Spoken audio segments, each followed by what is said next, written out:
Hello. It is Wednesday, February 15th, 2023. It's 7:05 p.m. This is the WORT Board of Directors meeting for February.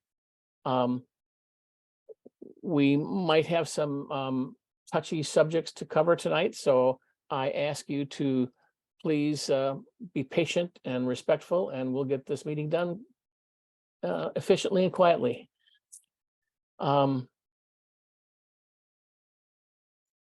I'm just going over quickly. Yeah, everybody is here. The meeting is called to order. Are there any corrections or additions to the agenda?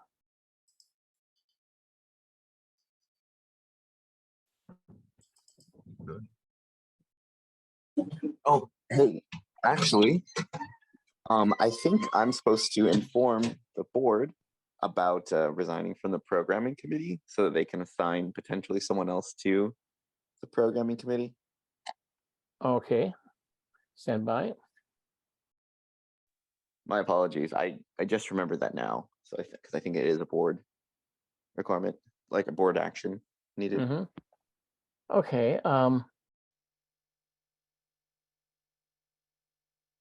I don't know where to put this. I will put it in new business.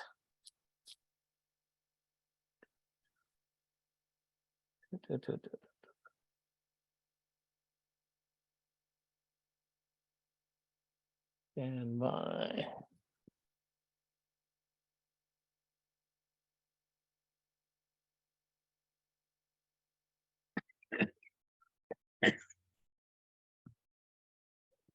Okay, done. Thanks, Dave.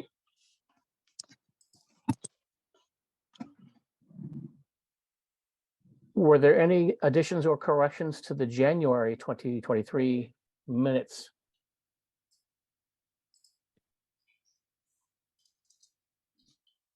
Hearing none, we will consider those minutes adopted without objection. I do not recall any communications from the public. The executive committee has not taken any actions since the last meeting. The first up is the finance committee meeting notes, and the credit union balances are available on that link as well if you follow those in the agenda. We're still doing okay. I have some new news that that no one's heard yet. The oh, hang on, let me check my email. Okay, there's that. We do the annuity that we asked for 50,000 has been set up. We're going to receive the paperwork in a few days. So we're taking some money from our Summit account and putting it into an annuity. But I will let Kai do the Finance Committee and Treasurer's notes.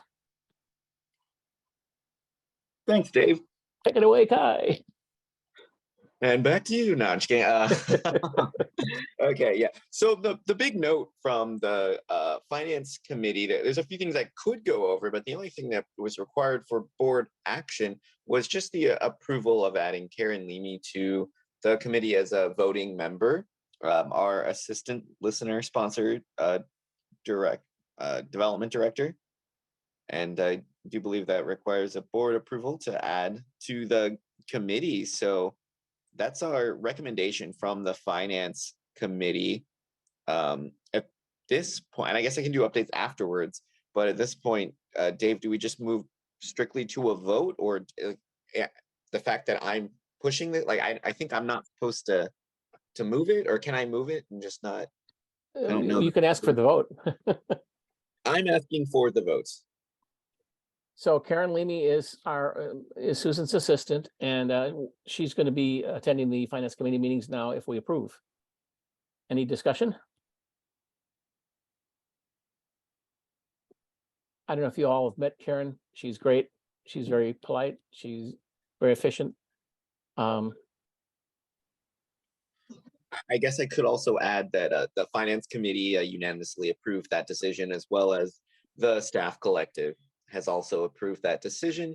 Susan talked it over with Karen, and she says that she does have the necessary hours within her work schedule to both attend the meeting and apply her time towards the items in there.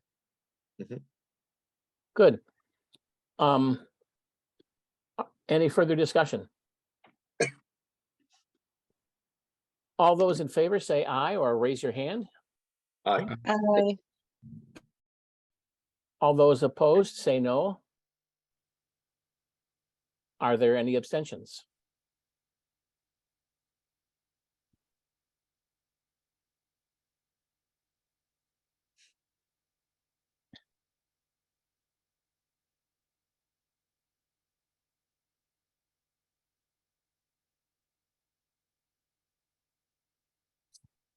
Trying to spell under pressure.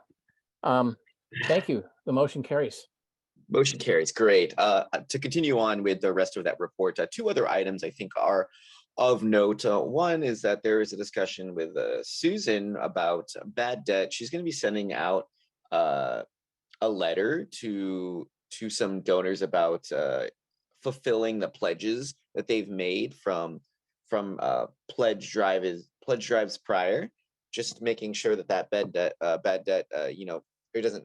The promised pledges don't turn into bad debt that needs to be wiped away, and actually, collecting on that revenue. So that's one thing. She's sending out that letter, so hopefully we collect on some of that. The percentage of those donors was higher than previous times in the past, and I'm not sure if I'm quoting this number exactly, but I do think it was up from 8% to 14%, if I remember correctly. And anyone can feel free to correct me if that's not the case. But so that was something of worrying cause to her, but we're looking into it. And that leads into the bigger ticket item, which is the issues with our automatic or AMD processors, automatic monthly distribution, which is kind of like our evergreen donors who make our donations. We've had issues with our processor, Summit Credit Union, and taking care of that, and people are becoming a little frustrated, annoyed, and or disgruntled over the mistakes of our processor. One person, only one, has actually, discontinued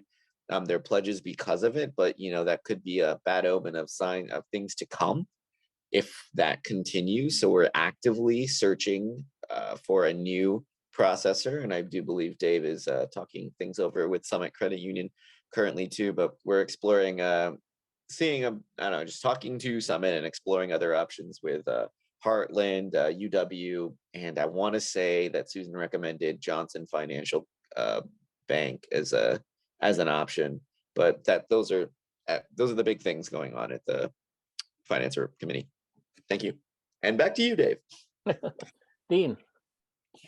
Yeah, I think so. I'll two things. One is that a cleverly new design microphone in your design as a fork?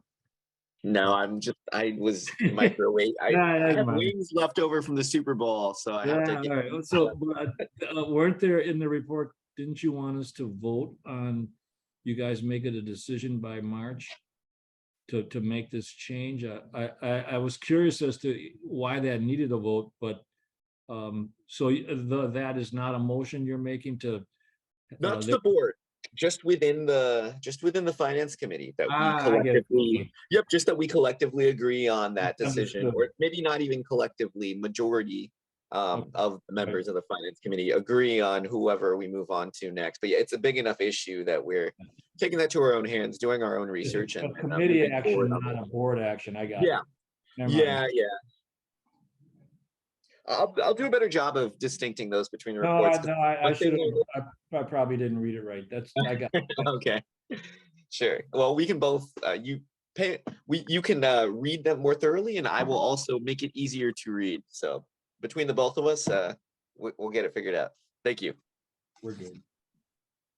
Further discussion? Hearing none and seeing no hands. The next committee item we have is Technology and Facilities Director Report. No action items there. I encourage you to read that. Tom was saying in the engineering committee meeting yesterday that we have more projects ahead of us in what year is this? 2023 that we've had in a long time. Dave blanks out and forgets what year it is. All right. It's gonna be a great meeting tonight, I can tell you.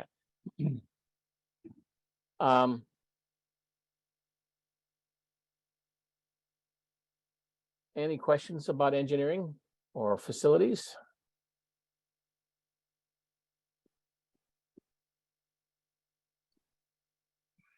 All right. Next is business and events report with Doug. Any questions about his report? I don't think there were any action items there. Doug is making great progress on getting set up for Wortstock 2023.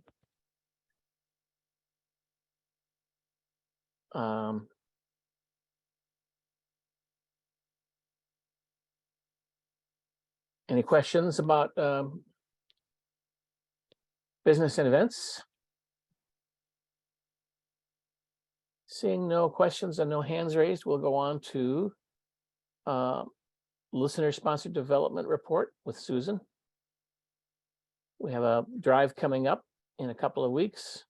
I'm already signed up as a pledge wrapper for Alex Wilding White on Jazz Show on the first Monday of the drive. You're all encouraged to talk to your favorite programmers and see if you want to pledge wrap for them. Talk to your friends and let them know that there's a drive coming up, that drives work better when we all work together. So when the board is more involved, the station does better. So your help really helps the whole spirit of the drive. So I believe, questions? yeah, Go ahead. Comment. I think for Perpetual Notion Machine, I'm doing the first one, and I'm interviewing a fellow that has a fairly deep radio voice like me. And if we had a pledge wrapper with a different pitch, that would really help. So just to kind of break the tone. Okay. So that's something I've talked a little bit with Shali about, but if anybody wants to cross over and go into the science side, it's everything you need to know about a heat pump and why you should put one in your house and how you can get a subsidy on that. So it's citizen science time. Holy cow. Yeah. Normally you need a textbook and a blackboard, but we're going to try it without that since this is radio. Mm-hmm. Is Perpetual Notion Machine at 7 or 7:30? Yeah, I forget these days. 7 p.m. right before radio literature. Yeah. Oh, is that a conflict? Do I have a conflict? Yes, I do. I end work at 7, so I can't really get there on time. Okay. Well, if anybody wants to get a hold of Patrick and Great. help him out there. Thank you. Other twice yes. on the air as a board member, and it's really a lot of fun. Yep. Encourage newer people who've on the board who've never done it to try to find a slot to fit in. Unfortunately, the last time I was out of town, and again this drive I will be out of town, but it's worth doing. Thanks. Other question about listener-sponsored development report? Thank you. Moving on. The music director report. Any questions there?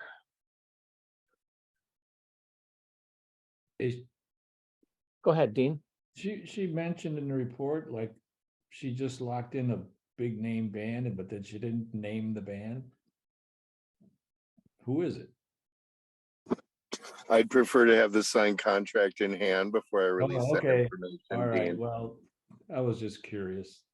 I will tell you that the contract has been sent. That we are like pretty much good to go, but you know me, I like to have my ducks in a row. but we do have 3 confirmed bands out of the 5 at this point. All right, I'll wait till next month. Good, thank you. Any further question about music director report? Hearing none. The digital production director report.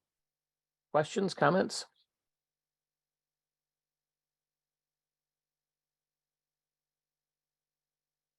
Aaron has done a lot of work getting the big mixing board in master control working fully, which helps him do live bands in the vinyl studio. Live bands seem to be to offer something that most radio stations don't usually offer. So it's a great thing, and we've got some amazing technology, but it has not been used a lot. So he's done a lot of work on that. There was a live show that was done on a Friday, 8 o'clock buzz, and Aaron did some really cool things, although we had to figure out how to get him a WORT delays its audio. We have a dump button in case somebody says a bad thing. We can just press the dump button, and it takes away the last 10 seconds of talk, but it does it seamlessly, so there's still sound going on, and it's a magic time expander contractor thing. It's really cool, but it also confuses you when you're trying to listen for cues. If you're 10 seconds off or 20 seconds off, it leaves a little dead air. So we did some work to make that work. So Aaron's done some great work. He continues to work on all the announcements that we do, underwriting announcements and so on, and the board meeting announcements and so on. So, all right, news, talk, and public affairs report from Shally. Any questions there?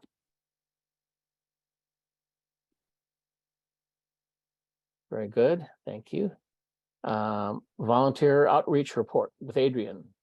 Any questions about that report?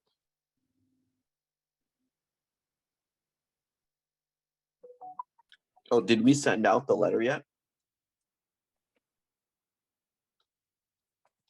I believe Sally's still working on that. Just curious, because we're probably going to talk about it next month too then.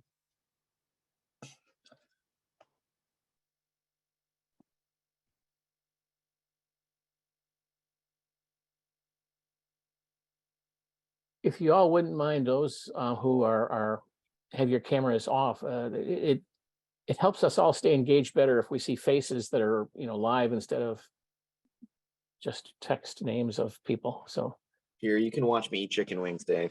thank you. Thank you. Can I reach in right here and grab one of those? There's enough left over. I'm in a darkened car and have no light, so you wouldn't see me anyway. Okay. Except when the red light's flashing behind you, buddy. Oh. Okay.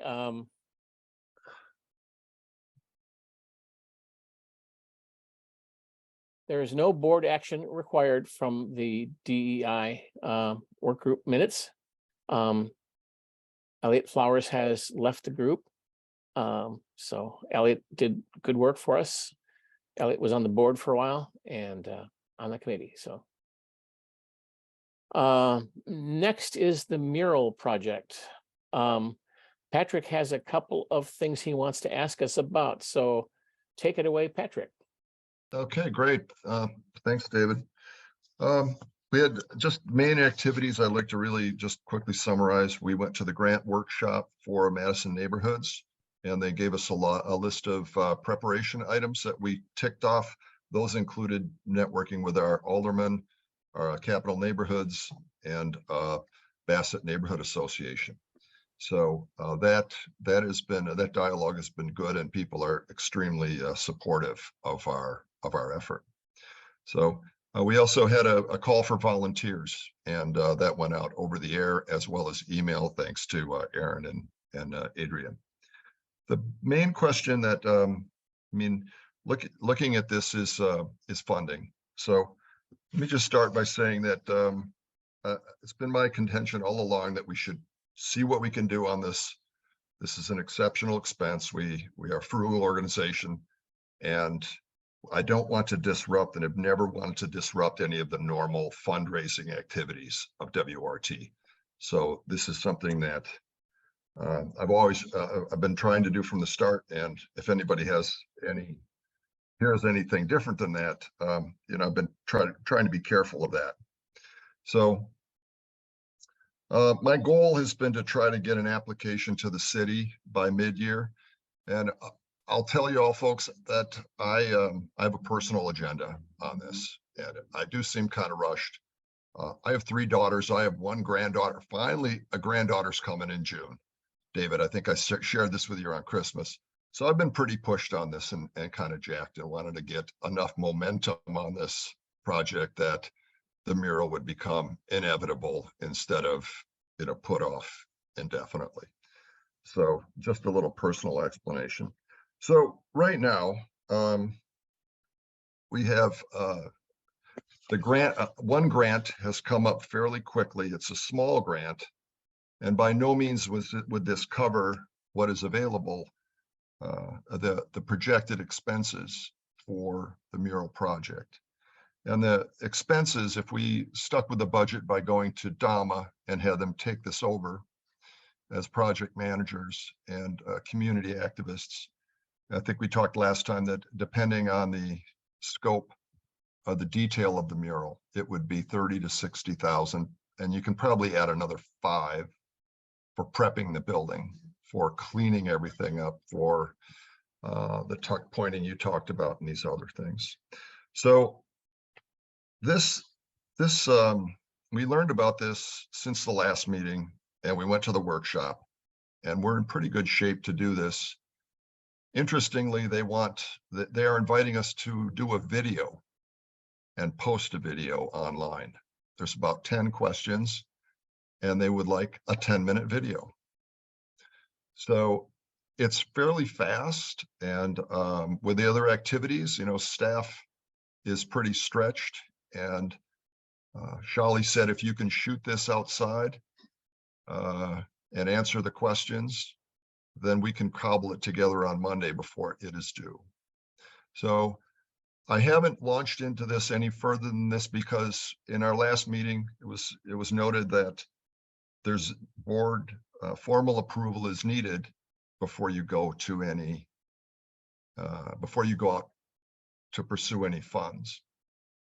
So I proactively contacted Susan Sheldon to see that there wasn't any overlap here, that these are arts or areas that we are not pursuing at this time. And I think the city neighborhood, they've got a pool of about 25,000, but I think this is something we could get, they set up to 5,000 you can request. So I'm asking that we go ahead with this and put this together by Monday. I'm prepared to do to prepare the draft for this. I think we've got a good story, and while we could not represent a complete project to them, we could lay out how they would fit into this to help us with the preparation this year, even if we don't get to doing a mural this year. So I'm requesting, first off, I'm requesting formal board approval for the city neighborhood grant application. Second. Discussion. Yeah, there's some questions from Susan in the chat that are open for discussion lines. First question from Susan. Would the video encompass the initial application or the entire process? I think from what you described, Patrick, it's just one of the parts of the process. You have to provide receipts for this, and in order to get the funding, and that would include actual bills. So to people that paint, power wash, prep on the building, if we did any of the tuck pointing, anything like that, that is the base work. So I think that is where we would get this. We could talk about the project, the status of the project now. They know, we've talked with these folks, they know where we're at. We don't have to lay out the entire project. You know, some of these steps are subject to approval as we go along. We have not approved yet if we're going, we haven't said if we're going to DAMA, which I think is a big ticket, or if we wanted to go with an individual, settle on an individual artist, which is about half of what DAMA charges. So that's the low end of DAMA. So I think that we can lay out roughly what this is overall, but specifically point to what we need to do in the very near term. Susan has a hand raised, but stand by. You said receipts, but receipts indicate something's already done and we've paid for it. And in this case, it's not receipts, it's more like estimates. They need a cost estimate and then they reimburse.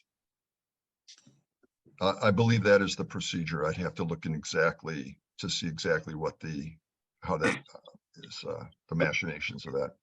Direct point of clarification. I'm guessing if we got an estimated invoice for like future billing, would that qualify? And then it could be adjusted later on, I'm assuming, because I'm wondering if we have like an estimated budget we work with and then we just can't go over a certain amount, maybe. Is that kind of how it's working? I think they give you a bulk grant and then you work off of that. Susan, you have your hand raised. I guess it would be helpful for me as someone who works on grants to make sure that I correctly understand the board process, which my understanding was that we come to the board with a proposal that details what the grant is for and what the conditions of the grant are. And those are the things the board needs to approve. The board has approved the mural project. When I ask, is this initial application, what I'm asking, Patrick, is this just one way you apply for a grant from them? Or is this one of the steps in the application process? And I'm only talking about applying, not fulfilling or doing anything else. When we make this video, will we have completed the application process for this grant? Or are there other requirements to apply? Well, Susan, that is my understanding that this video and is that is it. So I mean, I think with the level of grants, grant dollars, it's not that sophisticated. So they haven't asked for a budget. They haven't asked for. There is a budget request. And what I would propose, and I'd like to sit down with you and go through this, but I think that the budget that we have from DAMA, there's basically two items that are in the budget. The preparation, which is approximately 5,000, 4,000 to 5,000. And then there's the DAMA, and I would give the high number, which is about 60,000. Okay, and what are the conditions of the grant? So just to give you an idea, so some of the grants I apply for, I have to use, they want me to use a diverse workforce if there's work involved. They're asking that this, I work with a certain group of people, that I make various reporting requirements, that budget information is furnished at certain different times. So most grants have something to say, we need proof that you're doing this and you're doing this in the way we want you to. And what I'm asking, and what the board generally approves, because we don't want to obligate ourselves to do something that we might disagree with. It might be someone who has conditions that we don't want to be involved with, those certain conditions. So we come to the board as people with grants saying, can we apply for a grant for this purpose? And do you agree as a board that we should meet these requirements and that they're not too onerous to do this. The main thing that I read in there, I did not see anything about, you need to comment on how you're going, on how this serves the community on the whole. But I did not see anything in there about requirements as such. When you look at examples of what's been done for neighborhoods, this is a neighborhood grant, beautification projects. I have not seen that. The one thing that I did see in there was January 31st, 2024. So you need to spend it this year, is what I read out of this. That's the one thing that really caught me.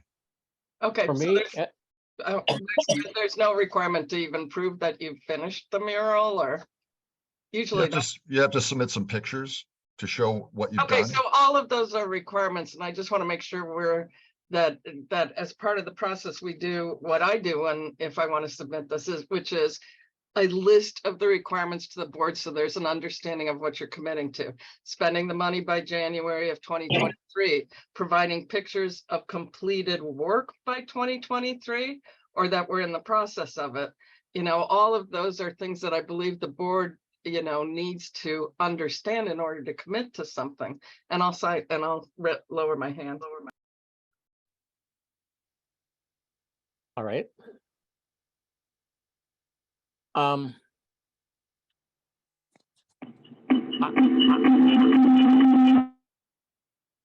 don't know how that happened. Shelley's microphone made feedback. Yeah, I don't know how that happened. That's cool. Headphones?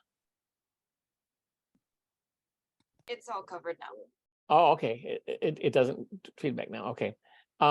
I have an issue in that it's hard for me to approve something that I'm not quite sure what it is I'm approving. So we need to make a better description of what it is we're asking the board to approve.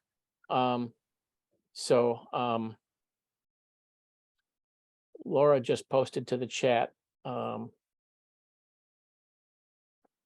So I believe that this is the PDF that has the reporting requirements. Yeah.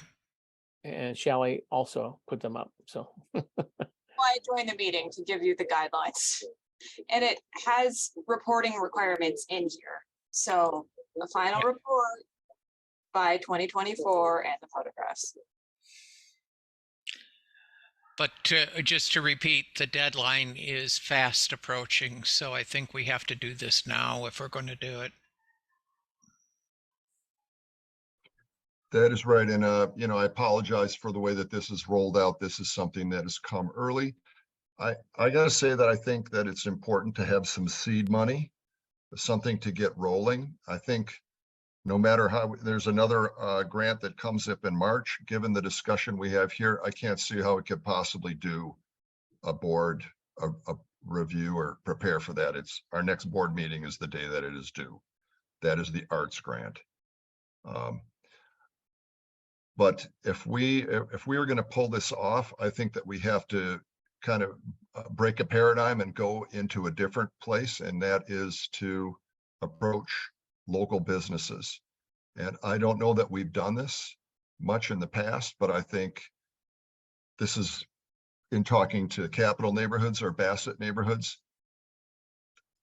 getting that dialogue going and asking about this and saying that we have applied for the neighborhood grant and we are preparing to do this. It could push our timeline back to do this, to be able to do this within our funding, but limits. But this is something that I'm recommending at this point. Guy has a hand raised.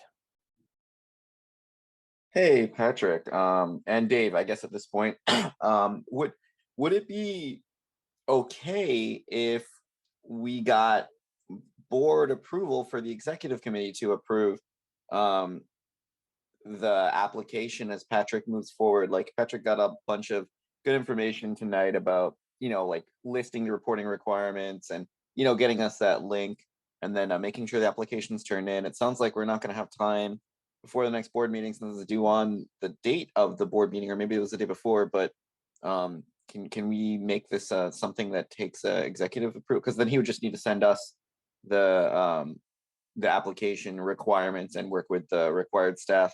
So like we could do that as an option, no? The executive committee doesn't need to be pre-approved, so we can present to the executive committee.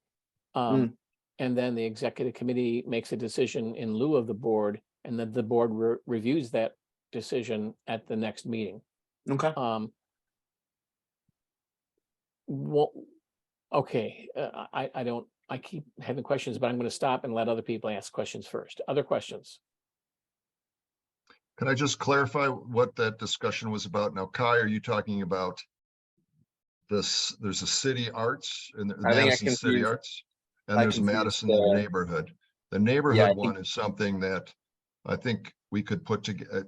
I'd be willing to lead to put this approved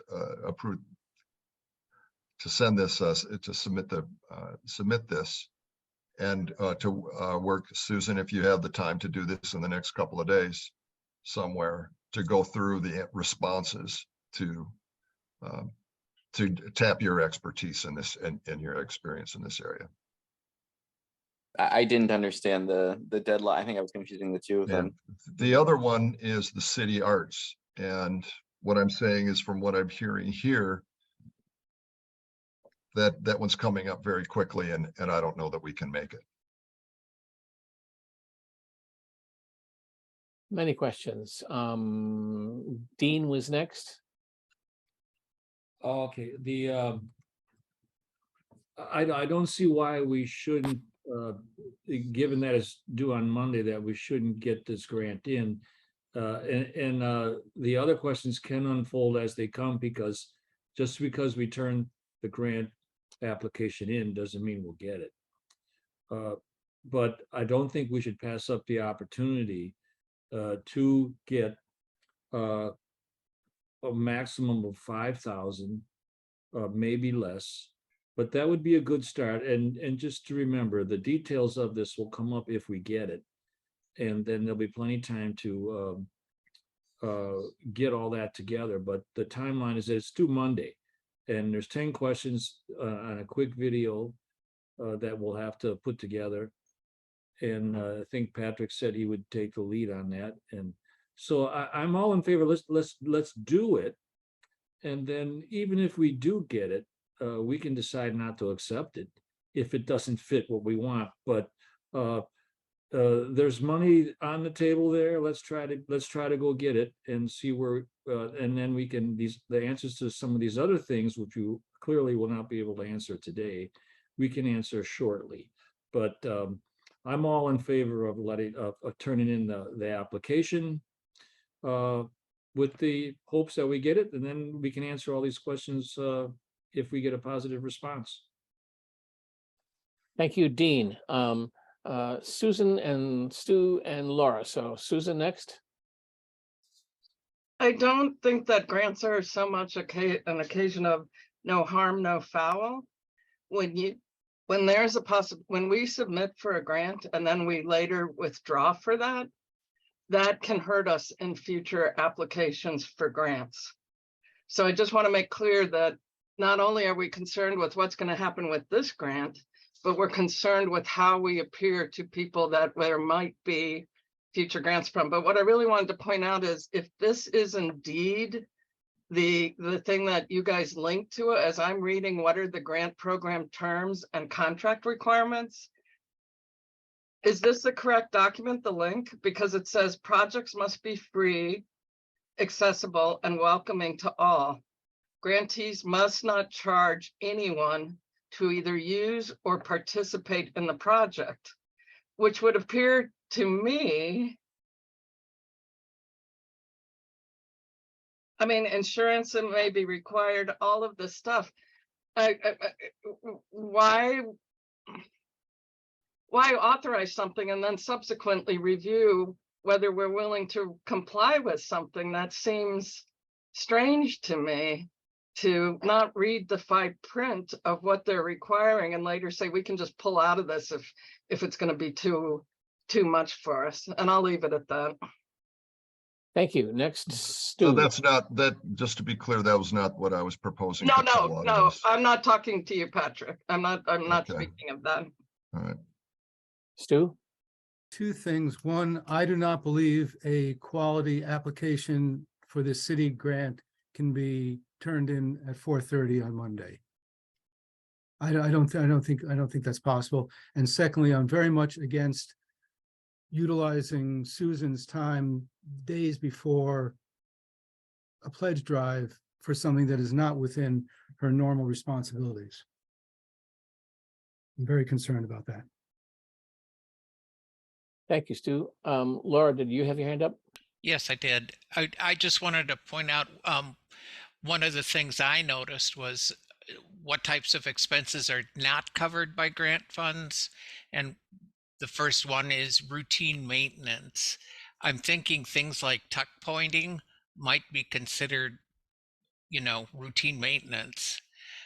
So if we do go for this, we have to be very careful how we word these, this application to make it seem like none of this is routine. Thank you. Other questions or discussion? I Yeah, just yeah. want to Okay, quickly go say, ahead.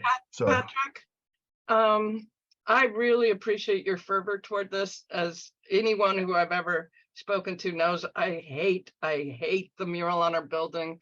It was one of the first things when I came here was, why is our building so fugly? But I want to encourage you to believe that as you start this process and it gains momentum, I am very happy to do what I can to continue this work. And I don't want you to believe, this is going to be available for next year and other times. And I don't want you to believe this is all going to fall apart without you here to do something for it. There are people that are very behind this, but we also want to move, the grant process to me is delicate. It's forming relationships, it's doing all kinds of things, and it's also making sure that you do no harm to other grant applications and stuff. So I just want you to know that even though I feel your desire to get something done, that it will not fall apart without you here unless that's what's meant to happen and is going to happen even with you here. But I don't believe it should. So I just want you to know I am behind this project. I just have a very tight, this year is very tight with some of the things I've already committed myself to, including helping Shali with getting a lot of grants for whatever we're calling the journalism project at this point. You want these here or? Yes. So that's all I want to say is that I want to reassure you that I don't want you to feel like if you're not doing this and if you're not pushing that this is going to not happen, because I think it will. And I'll just go ahead. Okay. I think there's an opportunity to do this, and I think that this is very welcome. And I'm going to be really, I'm going to be very blunt, is when I talk to people in the city about this, they use some people use the I word, and that is eyesore. We need to fix this. We need to fix this soon. And this is an opportunity to get some money in the system, to get some publicity and show some momentum. I am willing to do this, and Susan and others and Stu, to your concerns about this, I think if you don't get critical mass on this, you will always have a pledge drive. You will always have other reasons why you won't do it. These things come up annually. I apologize that this is so fast on this, but if you want to go out, if you want to talk to our neighbors, people we've never tapped before. Susan, if you looked at this list, how many of those private companies in this area have we talked to and gone out and said something? I can't go out hat in hand and say, well, we got an idea, but we don't really have anything. If I say we've got a city project, we've got some neighborhood money, we're going to take it to the next step. We're going to go to the mural and we're going to do something, and it'll be a big community effort. Well, but if you don't, you're missing an opportunity. I'm pretty familiar with Findorf, having worked with them through the United Way. They are very firm about doing almost all of their money that they give through United Way.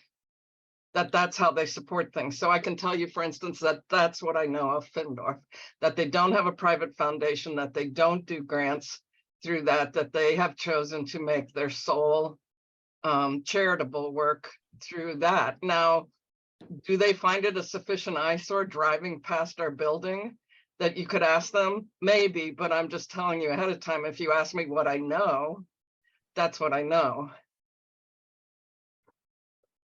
I'm just wondering how much dialogue we've had if we've approached these folks. When I mentioned this to people. I approached Bowler and Vaughn to ask them if our volunteers could use their parking lot at night so that they didn't have to park far away from the building and walk a distance in the dark, and they agreed to it. So that was my only approach to them. I don't want to, I think we want to consider how often we want to go back to a well and ask things of people. But I wouldn't want to in any way take away from their consent to using their parking lot in that way by asking them for further. Now we want to ask you for money. You know, I think there's a way to approach them, and I'd prefer, I guess, that I feel comfortable with when you approach them and what asks we've already made. And that is the only one that I see on the list that we've made a firm ask to. They've given us permission, and it's something really helpful to our volunteers. Most of these names, by the way, came from the Bassett Neighborhood Association. And they're willing to go with us and back this. One thing I did not agree to in the Bassett neighborhood, they offered to submit our proposal to the neighborhood association, to bring it to them, to bring that directly. And I said, well, I need approval before I go ahead with that, but I appreciate your backing. So we have our aldermen behind this.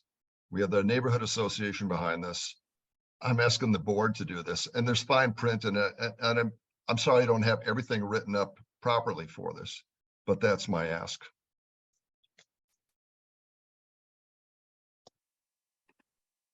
Other questions or discussion? Dean? Yeah, I understand all the reservations. I still don't see why we shouldn't attempt this. It's an opportunity. Patrick said he'd do it. Susan doesn't have to get involved in it, and I'm confident that Patrick can answer these questions sufficiently and turn the application in. I think it's worth a shot. Other discussion? Kai? Yeah, I'm for this. I think as long as someone, if Susan, does not have the time, I do think someone else among the staff, or a senior, someone that's been with the board for a while, should also review this, just to make sure that there might be some institutional knowledge that Patrick doesn't have that might not be answered particularly correctly on that application. But I am in favor of it with if someone else just gives it a quick glance over before we turn in on Monday. That's my stance. I think we'll need to look at this for the next couple of days, because we'll have to shoot this outside. I think Gotcha. you shoot this with a backdrop. So For sure. Yeah. Cool. Tomorrow is going to be snowy, so we don't have tomorrow, and there's going to be a mess. So we got like not much time. I do edit the board meeting recordings, so I can do some limited editing, but I'm not very good at it. There might be somebody else who's better at it. But anyway, Shelley has agreed to put some time aside on Monday to do the final editing. So thanks for her preemptive heroics on this. Okay. I trust her editing ability. So Amber Alt has a hand raised. Yeah, just to follow up with on both Kai and Dean's comments. If we decide we'll go forward with it, I would propose that we have a very specific final sign-off process in place, so that maybe somebody on the executive committee, or maybe Susan or somebody, second pair of eyes, takes a look at the proposal before it's submitted on Monday, so that we know what that plan is when we when we move forward.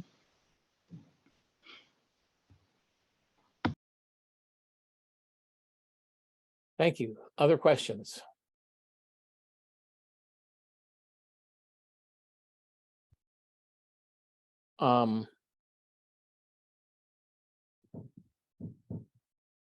Amber, I think to your comment, I think it would be good for me to draft this up and have somebody look at this from an executive standpoint before we do the video, because I think the video is basically just going to essentially read through. So I would propose that I can do this. I will draft something by this time tomorrow, and then we could have it reviewed on Friday and shoot as possible. All right, Amber, your hand is still raised. Other discussion or questions?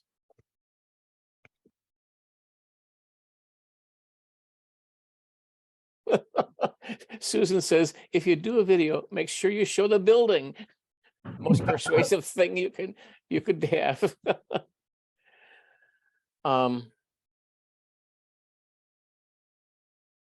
The question before us is to approve Patrick doing an application. My comment is that if the board does not approve this, the executive committee could approve it before Monday.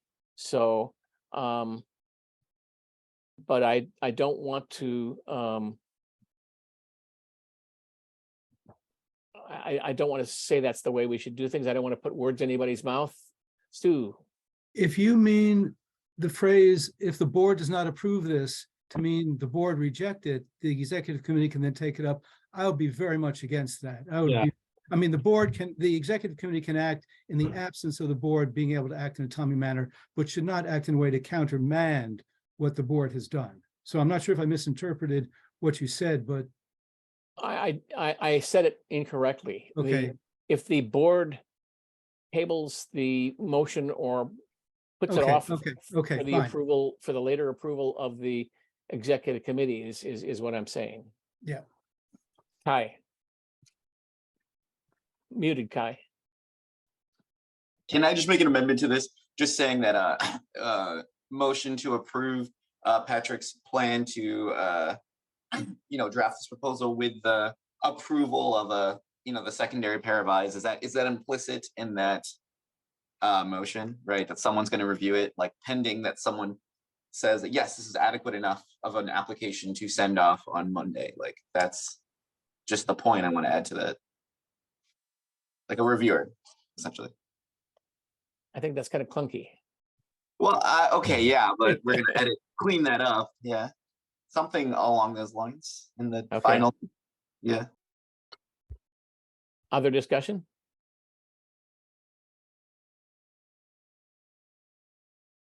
I'm trying to keep up with the chat as well as the discussion here and people's availability.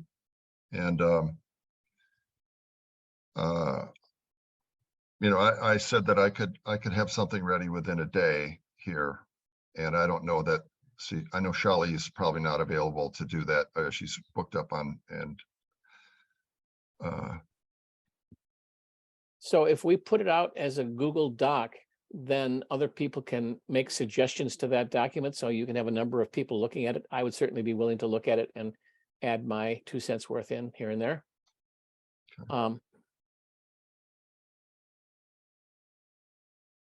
Further discussion.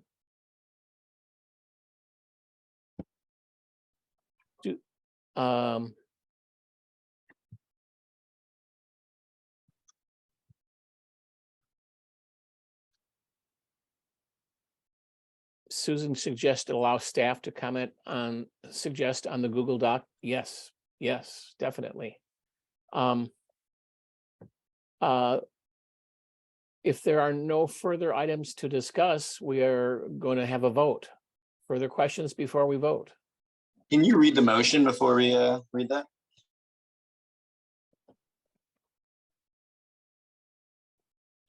Is that with me? Yeah, can you say what your I don't have your report handy here, hanging. Okay. I move that we approve the process to apply for the neighborhood, the City of Madison neighborhood grant based on the information that we have available for, I think that's it right there. I move that I think there's enough information to put a draft together and to tidy this up and submit it by Monday. So I move that we approve submitting a grant to the Madison neighborhood for preparation for the mural, for the first stages of the mural development. I'll second that. And with the understanding that it'll be posted on a Google Docs by tomorrow at 6 o'clock. And by Sunday, 6 o'clock, any comments or reviews should be done. Charlie can take time Monday when her schedule allows to edit as necessary. And by 6 o'clock, it gets turned in. So I'm fine with keeping the motion simple, and with those understandings, that will be sort of, again, the understanding is that Patrick will post it by 6 o'clock tomorrow on Google Docs. People will have until Sunday, 6 o'clock to add comments. Patrick can adjust, and then Shally can edit, and it gets turned in Monday. I did not agree to 6 p.m. on Monday. The deadline is at midnight. Well, I mean, before, I don't know. Monday is my day to edit all of it. That's when I'll get the clips. And I don't know if you've ever video edited something, but that No, I only seen it. And so is that work for you, Shally, or do you want something else? I don't want to be encumbered by the board to have a deadline of 6 when I offer it to do it by the deadline of the application on Monday, which is midnight. No, the deadline would be Sunday at 6 o'clock. Okay, I'm sorry. You want a different deadline? Nope. I just thought I was being directed to. Stand by, Stu. So never mind. Stuart, go ahead. If the document we're talking about is the one that both Laura and Shally linked to, as I look at it, I see the phrase submit online handwritten or video application by February 20, 4:30 p.m. Okay, Stu, that was clarified today by Linda Horvath. She said it is midnight. So that was, I got an email from her. So it is ambiguous, and you read that correctly, but it is midnight. Okay, so tell me, when is this? You're going to submit a video. Do I understand that correctly? Yes, I think when will you video the video? Well, when the 6 o'clock was put out, I think basically it would have to be, can people do this by 1 o'clock on Sunday? Because basically that means then we've got a day to shoot. Sunday afternoon or Monday morning. Personally, I plan to invite people to do this. If anybody wants to be in this video, there's 10 different questions. It would be great to show a sense of community here. I would like to invite a lot of people to do this. I'd like to invite Verveer to be on the video. I would like to invite Jonathan Cooper from Bassett Neighborhoods to be on this, and to just as an endorsement of our project. It is a super ambitious attempt. So noon by Sunday. All right.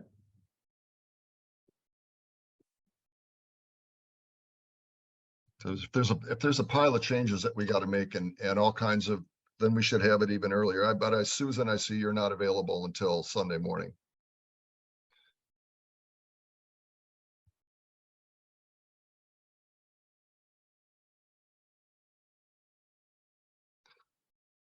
Maybe the Sunday deadline is too late. No, I was indicating that was the latest, Patrick. If you can get me something so that I can work on it Saturday. I can do other work for Ward on Sunday, so, or Friday evening. I'm just saying after, if I don't hear anything until Sunday morning, it's hard for me to rearrange my schedule then Okay, to thank you. do the work. So yeah, if you got something to me on Saturday, I would have time to do a review. And I'm talking about an application. Obviously, I have no video skill, no interest in putting a video together. It would just be on basically the discussion points of what you would be discussing under the different application questions, or which I would see as my part is just a review and a kind of editing and suggestions for how to make that better. It is a 10-minute video maximum, just to let everybody know. This is not a production. It's very limited. So brevity, I think, is a good thing. All right. Shally just posted a link, and she brought up the additional information that the video is uploaded to YouTube. So by the way, WORT has a YouTube channel. That's where I put the videos of the board meetings. I see a hand from Laura.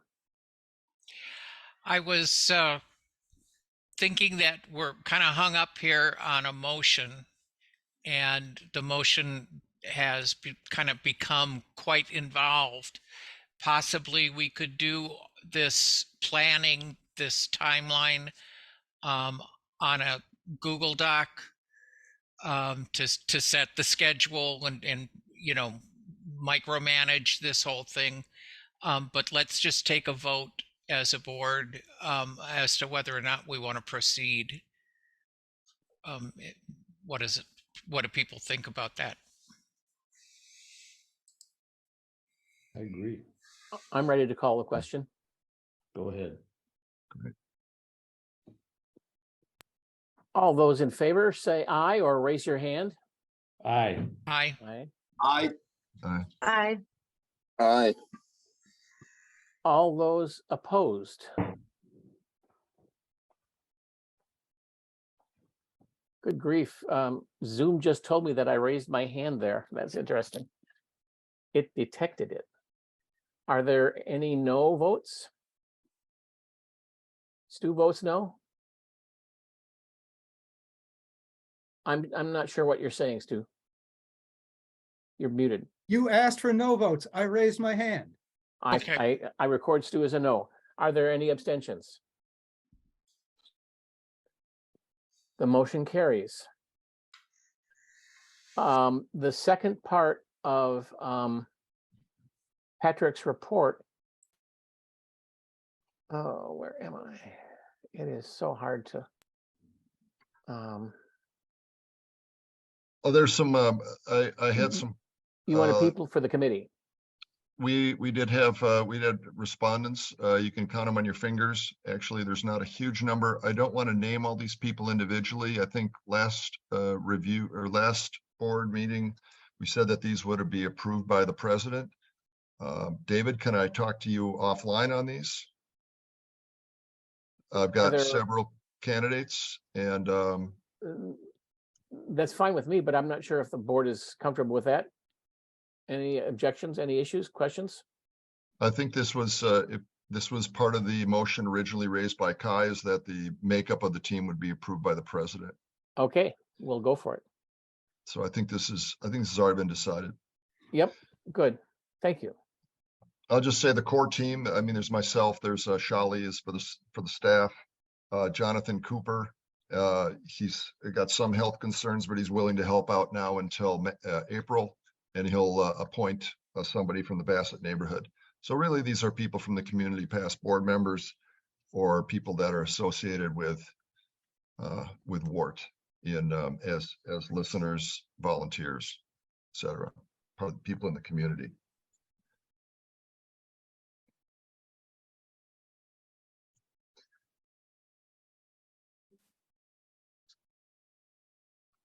So David, if we maybe after the meeting, you and I can just set up a time, and I'll go through these. I'd prefer not to record and talk pros and cons about individuals. That's fine. For privacy's sake. Okay, we're good. I think that concludes that item for discussion. Okay. The next item is new business, and Laura asked me to put on the agenda the putting the converting DEI from a work group back to a committee. Laura, would you like to address your idea? Yes, first of all, I'm sorry that I didn't produce any documentation to this effect. I've been ill, and so we'll have to make this work with just me presenting it by voice here tonight.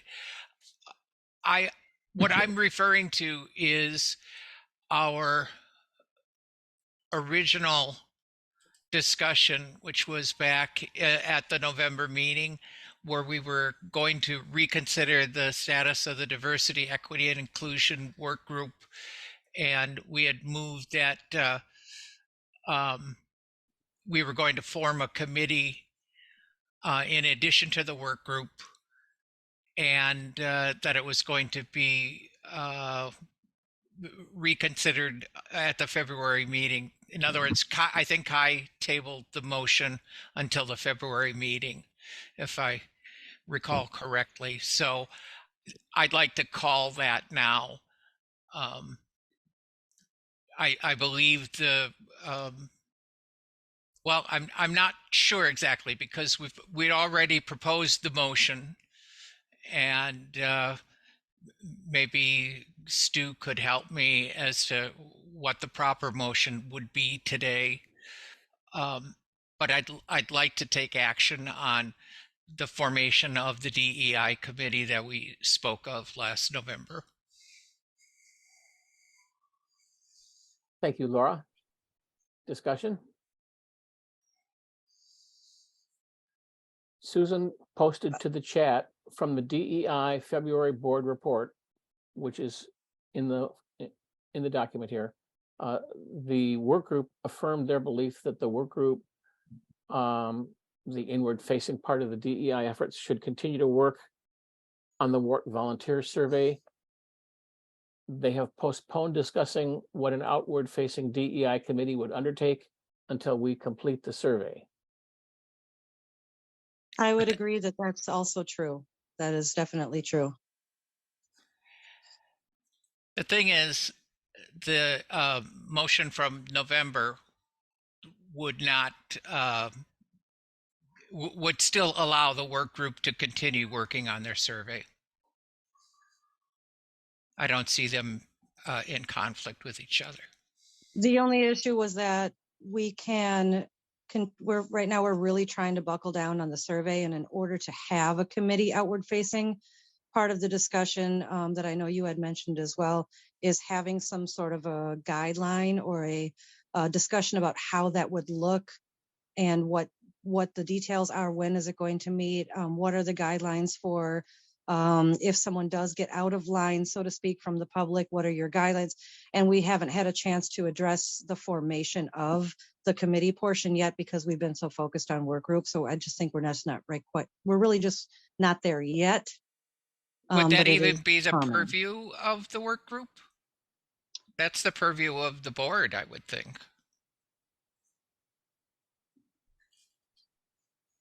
There are other questions too, but Laura asked a question about Rebecca about purview, or a general question, I guess. Rebecca, you're muted. Did you want to respond? I mean, I don't know that I specifically would have that. I would assume that the board could address whether or not the board would think that, but I know in discussion before, one of Laura's concerns was having the guidelines. And since we haven't yet had that conversation in the already existing group, it would seem that we should have those discussions if it's going to be an extension of. So work group would be the inward facing, committee would be outward facing, but since it's still centered around the same thing, we would discuss those guidelines so that we can create that outward facing. And because we've been focusing on getting this survey finished, we haven't gotten to that point yet to discuss those guidelines. So I don't know if that then becomes the board, but we're just not, it's just not there yet. Thank you. Ankita? Well, I have a question, which is, what is the hurry? Am I missing something?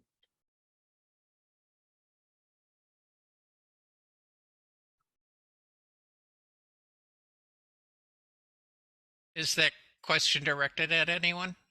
Yeah, sorry, yeah, I should have been clear. Yes, Laura. It's not a rhetorical question, which I think it might have sounded like for a second. It's an actual question. If you can maybe help me understand. Well, the DEI work group has been in existence for over a year now and has little to show for it. And I was anxious to make a more public statement that diversity, equity, and inclusion are important to the board and to the station at large. So that was the urgency that I felt. Thank you for your response. I'll wait for my other comment because there are other people in line. I think Amber was next and then Kai. Yeah, so Laura, is your proposal that the work group continue working on the survey and that the board establish a DEI committee, and then the DEI committee picks up, these other pieces of work and kind of the broader DEI functions for the station. Is that the proposal? Yes, and the work group could continue to exist and do those more sensitive, take on those more sensitive issues that the work group feels need to be done in closed session.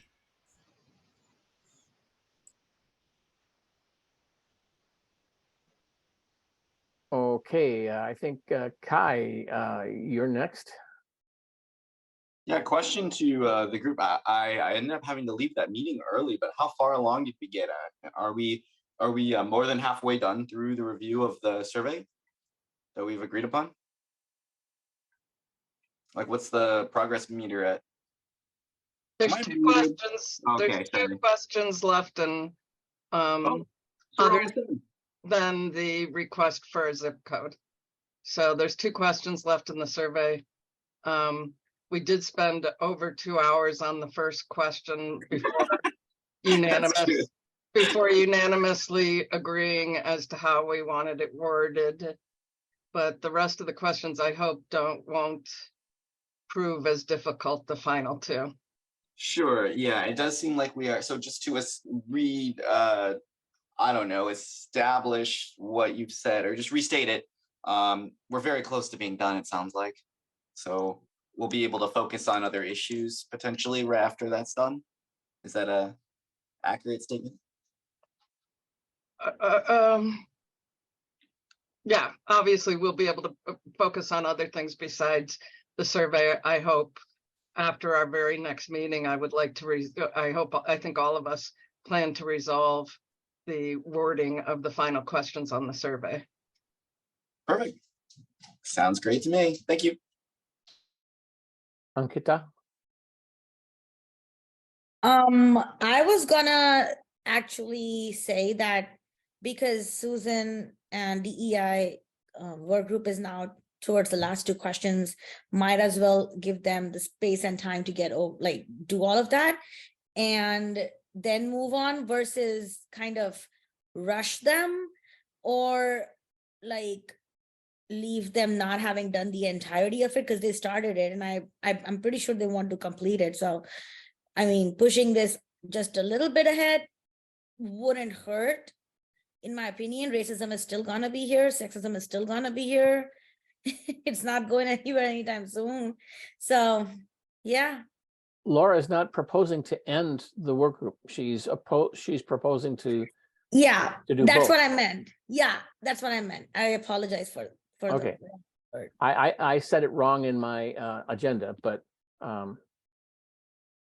Susan, you still have your hand raised. Do you still have a comment? No, this is, I was just answering Kai's questions before, but what I want to say is I feel that the work of DEI is fundamentally different than the work of the engineering committee, the finance committee, I don't know all the committees, but if any,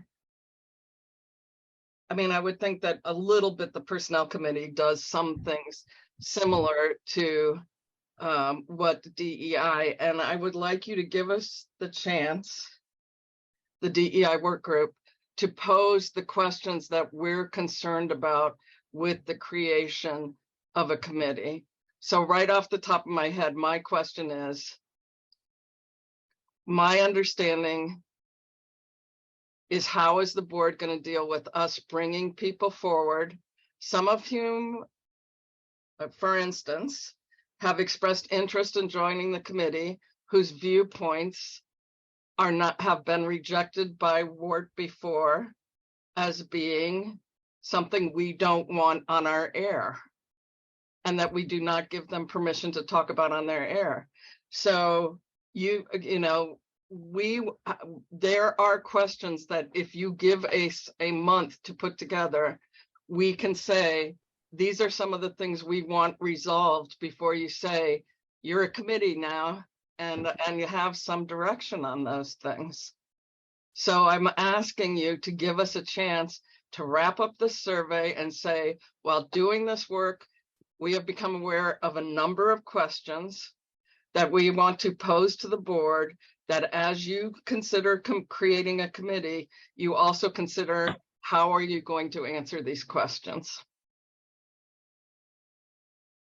Thank you, Susan. Amber, you have a raised hand. You're muted, Amber. Yeah, I've sat in on the DEI work group, and I would agree, it's not prepared to be a public-facing entity.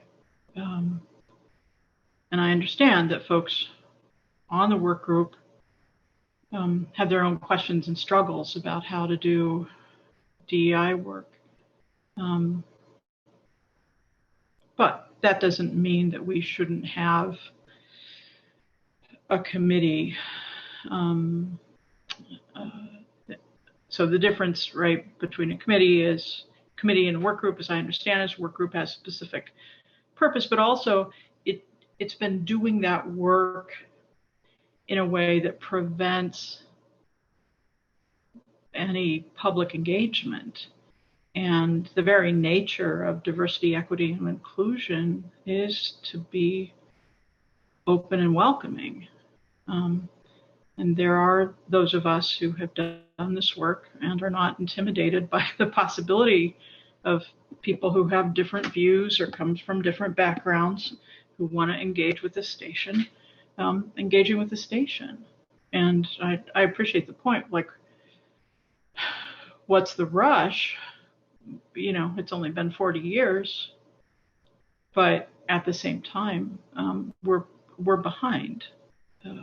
So, you know, I'm in line with what I understand to be Laura's proposal, which is let the work group wrap up this survey. That's its work. Draw that work to the conclusion, and let a committee begin to take on broader projects that the committee will define. So that will be part of the work of that committee. So my 2 cents. Thank you. Dean, your hand was next. Oh, okay. Well, I posted a little comment there that I don't think there's a whole lot of disagreement that we're going to, in setting up the committee, or do we want to interfere with the work group finishing the survey? So when we do go to set up the committee, all our committees have a charge and a defined makeup. And I don't think we've done that yet. So I think I wouldn't be opposed to setting up some type of or asking for proposals on what the charge of the DEI committee, because that will be longstanding and permanent. what's the charge going to be? We all want that's not in disagreement, but we should specifically state what the WRT DEI committee function is going to be, and then outline the makeup of it, and then we can create it. So we just can't say we're going to create a DEI committee, but then we have to define it. What is it going to do, and who makes it up? Who's in it? And so I don't think we've done that yet.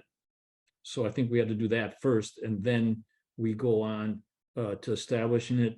And within the time we have, more than likely the survey will be done. We'll be able to get it out, and then we'll start getting the results back in and get that going. And that may even define some of the charge of the committee. Hopefully we'll get some great feedback on it. So all that said, I'm all in favor of setting up a committee at some point when we have that when we have an understanding of what it is, who's going to be on it, and what it's going to do. And in the meantime, seems like we're really close to getting the survey done, and then we can get it out. And that might help us. It might inform us as to how to set the committee up and what it should do. I would like to point out that I think that if whoever sets up the charge for the DEI committee needs to have some background in DEI in order to create that charge. So the question I have is, how do we go about doing that? And Kai, you have your hand raised there, my friend. Yeah, I just want to say everyone's been making very, eloquently stated points. Everyone's been has a lot of logical rationale behind what they're saying. I think we're very much on the right track towards approaching a consensus at this point. And I think these are all good questions for next month when the committee or the work group finishes its work. And then I think within that, if it doesn't take the whole meeting, then certainly maybe they can have some ideas prepared in their report for discussion at the next meeting. Because I think we're at the point where we all agree, but there's some specifics we need to hash out, right? Yes. Yeah. So I'm going to let further discussion take place before I make comments again. Ankita, did you have a question or comment? No, I was going to say exactly what Kai just said. So thank you. Okay. Hey, how'd your recording go this morning? Was it good? Sorry, I didn't. We didn't interfere. So. No, you're good. Thank you. It was great.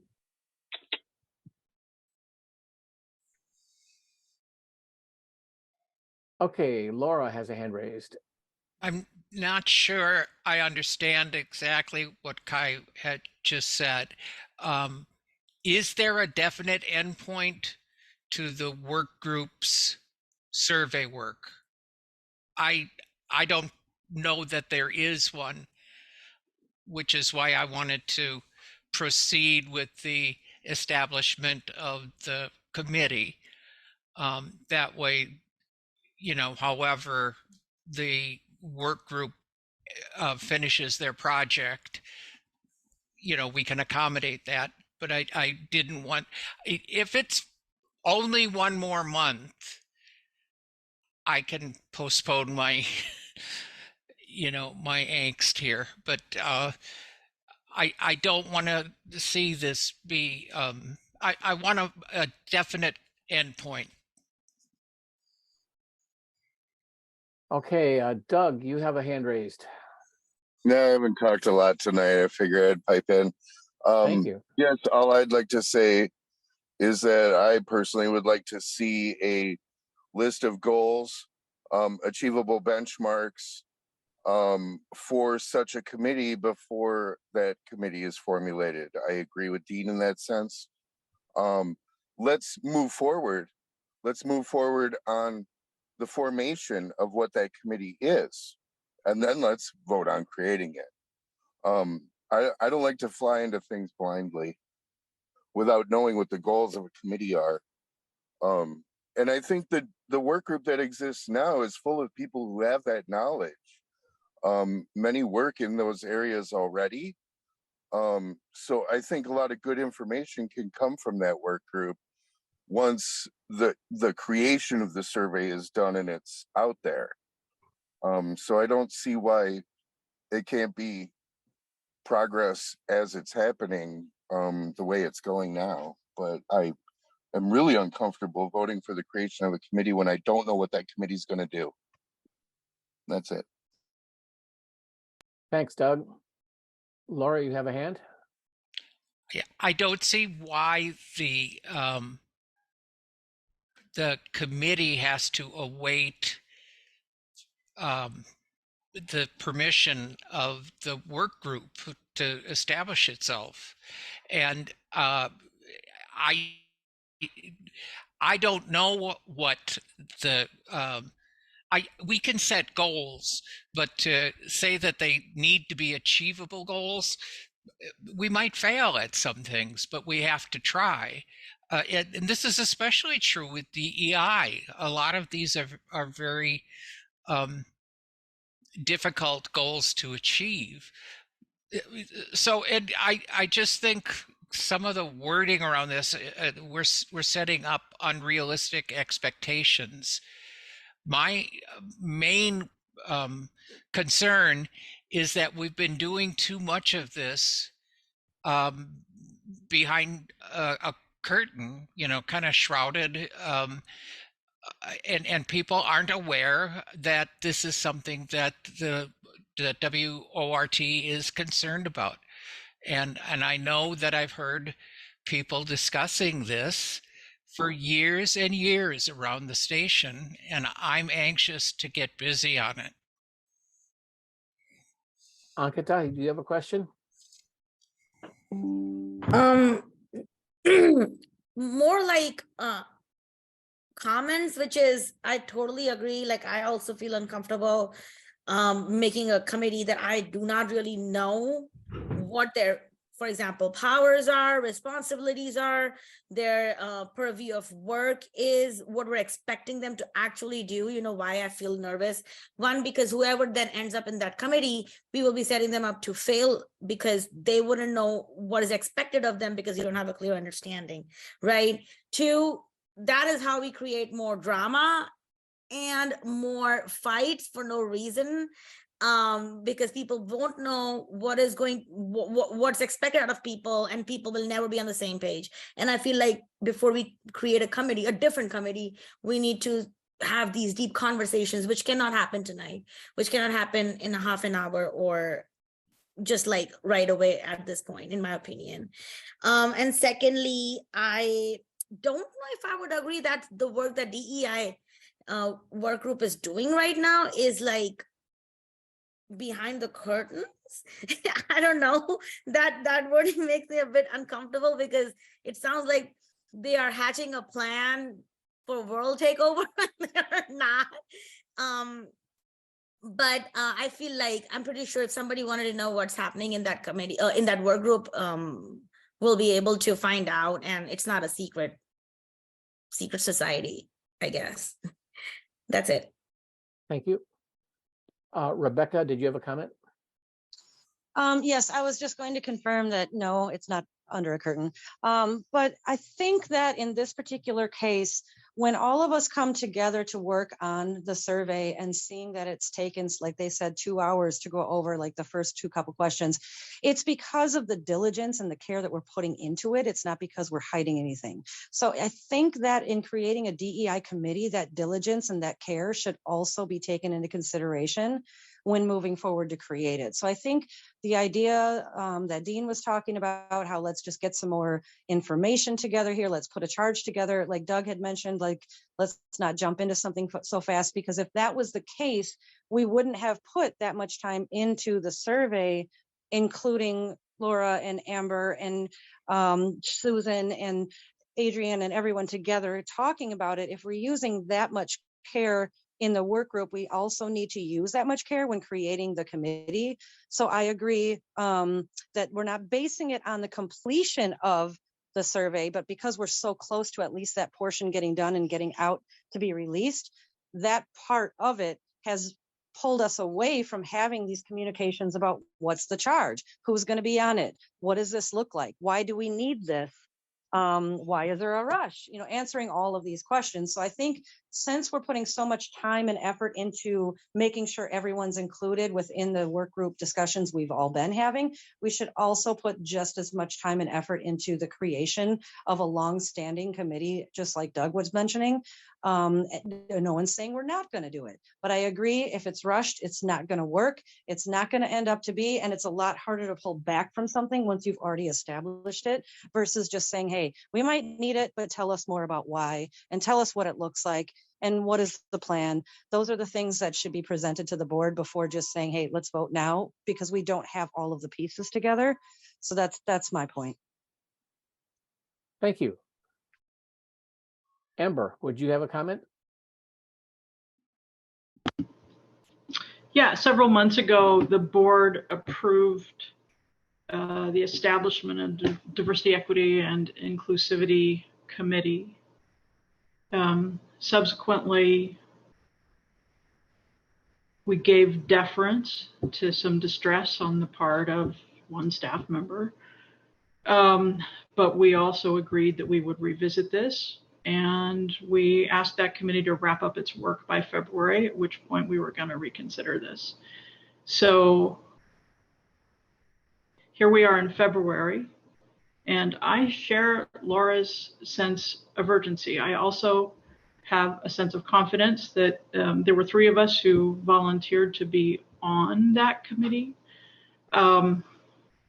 So I believe that the 3 of us could map out a plan, an agenda, a charter, a focus. I mean, we do have models for that from other organizations, and it should not take forever. When I hear somebody say, what if somebody shows up who doesn't agree with what we think? That's very concerning to me. That seems to be a very fear-based way of operating. It's anti-diversity, it's anti-inclusivity. And I only see not establishing a committee at this point as one more stalling technique that it basically obstructs the possibility of the station moving forward with a serious DEI commitment. So. Thanks, Amber. I see other hands, and I'm not sure of the order, so I'll just start with Susan, then Ankita, and then Kai. I think that was an interesting characterization of the fact that the August meeting, when the committee, DEI committee, was approved, was taken at a time when neither the board rep or any member of the DEI work group had knowledge, had any chance for input, had anything. No member was present. And to characterize it as one staff member who had a problem with it when the whole work group had a problem with it, I just want to correct those characterizations, because I believe they are characterizations and not a full picture of what happened. So yes, a committee was approved. And then at the next meeting, the WORT board rescinded the creation of that committee. And then at a future date, I believe it was in November, the WORT board said, we will revisit this in February. We are revisiting it. They didn't say we will resolve this in February. That isn't part of the November, December, January. None of the board at point has the board said, we will have a resolution on this date. Now I can see that there's a hard push to do that. But personally, I always believe that the more work that is put into setting this up and resolving the questions of what the charter is, which has never been defined by the board for this committee, is worth the time. I have a problem with asking only board members to have input into that when a number of people on the committee and perhaps others too that aren't on the committee have done a substantial amount of work on DEI, including attending the NFCB workshops on DEI work and stuff.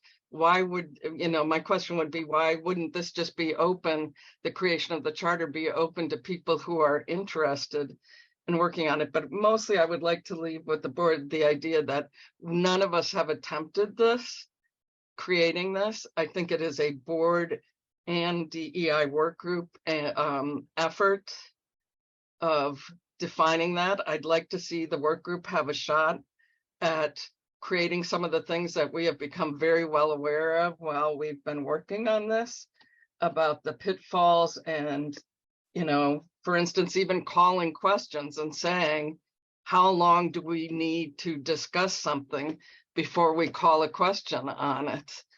There's just some basic stuff that I'd like to see the work group have input into. But it's totally the board's decision about when they want to create a committee. I just believe that it is absolutely part of the board's responsibility to have a charter for a committee and not create it out of midair and then come back and revisit why. I think the idea is to come to the board with those ideas and then have the board choose to adopt them, not adopt them, whatever. That's it. Thank you, Susan. Ankita. I just want to push back against a little bit about the idea that diversity spaces are not allowing differences of opinions or thoughts, because that's not what is happening. Because let's not forget that when colonization was happening, it was legal and moral and ethical and was considered mainstream, and talking against it was not considered a difference of opinion, but a punishable offense with death. So I'm just saying there's a difference between just saying really, really bad things about people who believe one way or are one way and committing crimes against them and putting it out there so that other people who listen to it get hurt. And then there's difference of opinions. And I feel like the TERFs are in the categories of people who do things and say things to hurt people, and they're not coming from a place of difference of opinion. They're coming from a place of pissing people off, and also making sure that everybody thinks they're better than everybody else and that they are the only ones who matter and are right, and that will always remain the case.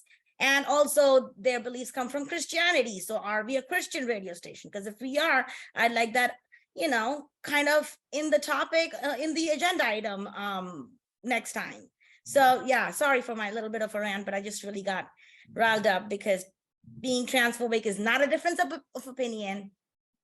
It's a very conscious choice to be a bad person. Okay, Kai. Damn, Ankita, like you stole a show. I was gonna say something along the same lines. Like, we're not gonna. Is it your opinion that sexual harassment is okay in the workplace? Like, no, that's not an opinion. It's something we all have to band together and say, no, this is not something that we're going to allow. I do want to, give some credence to Amber's perspective, like opening all ideas, but I do think there's a limitation. Like, I think where our freedom of opinion ends is where it starts getting in the way of other people's freedom of opinions to even exist. And that's the line that we have to toe and define and understand where those boundaries are. So I do think that there is some merit to that argument, but I think that there are some lines where we don't cross. And that's going to be the discussion of how we set that up. What are those lines that we don't cross? And I think that'll be in the charter. And I think Susan's also right that if that doesn't exist for the board, like some sort of ethics compliance or understanding of what is an okay way to express your opinions for the board, as well as this committee, I think that probably also should exist on some level. That's a little higher level up there, but I do think that that's probably belongs in the I think Susan mentioned something called a charter that needs to be developed for the group, and I think that you know, that in that charter, those are some ideas that can be discussed about how the diversity committee will operate amongst its members, like codes of conduct. I think that's the word I'm looking for. Okay, I don't know how to get out of this screen. Okay, bad, I'm done. Okay, thank you. Stu, your hand was up next. Other than permanent committees which are established by the bylaws, standing committees are established under the board policy on committees. Reviewing the standing committees under that policy of committees, I see references to the bylaws committee, regulatory compliance, public relations, fundraising, election programming, bylaws. What is noticeable, there are a couple of things which are noticeable. One is, with the exception of the program committee, which has 8 members, all the others have no more than 4 or 5 members. So the committee, once created, will be a smaller group than what I believe the work group probably is. And will most likely have to have at least 1 director, but not all directors. The policy on committees also specifies, has 1 or 2 or 3 sentences about each committee explaining what it is empowered to do, why it is empowered to do it, and what it shall do. We don't have that in front of us for a DEI committee. And until we do, we have nothing to vote on. At some point, the work group and interested persons who are not on the work group, I think, would be advised to prepare a 2 or 3 sentence statement of the committee shall, the committee is empowered to, and present that to us along with a proposed membership. And until that's in front of us, we don't have anything to vote on. Thank you, Stu. We have no hands up. Oh, we have Laura, go ahead.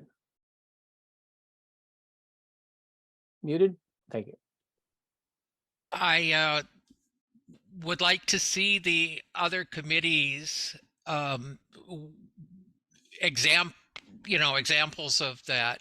Are they all in the? The bylaws committee shall draft and propose amendments to the bylaws and shall develop and maintain a formal policy handbook to be approved by the board of directors. It may also advise the BOD in the interpretation. Okay, so I mean, that's all. It's in the board document, policy on committees. It's in the governance. It's in about governance information. God, I know where you're referring to. I just wanted to make sure. There are exceptions. And every committee has a specified charge. What about the engineering committee?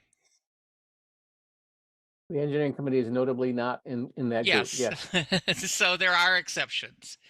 Well, no, that's not an exception. That's a failure on the part of the engineering committee to prepare a document for us to put in the policy on committees. Or a failure of the board. Yeah. Somebody's failure, but it's not, it doesn't indicate that.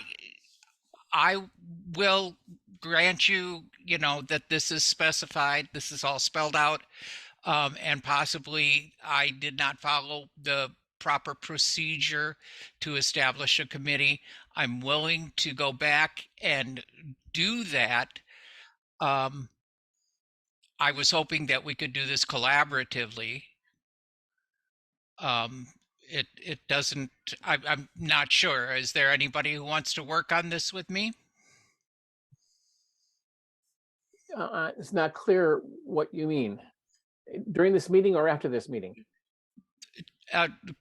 Coming back to the board next month with the guidelines for the committee. Okay, Kai has a question. Yeah, Laura, I think ideally the